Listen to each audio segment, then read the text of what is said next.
Let's do a little pro tip here. If you train a bunch, you will find, just like this gun, you get some surface rust. It's not a dig on manufacturers. Parts lose their finish from you touching them. I've got a really simple way I deal with that. I take a chip brush. A toothbrush works too, but I take a little chip brush like this, put a little of our gunfighter oil on it, and I smear that oil around the part that has a little surface rust on it.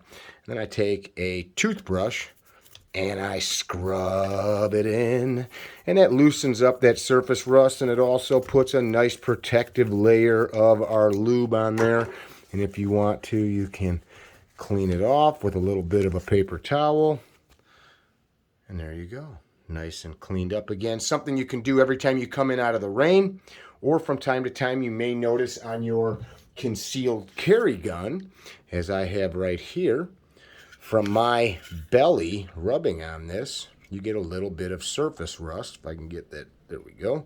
You find a little bit of surface rust on the sights or other such components. Same thing. A little bit of lube. And this is not even talking about cleaning. This is just a little maintenance, and this gun, of course, is cleared out. Rub that lube in with a stiff bristle brush, and you can wipe off any excess. And not only are you lifting that surface oxidation off, you're creating a layer of protection for the future. Yes, I like to use our gunfighter gun oil. If you don't like it, use something else. That's your problem if you don't want the world's best lube.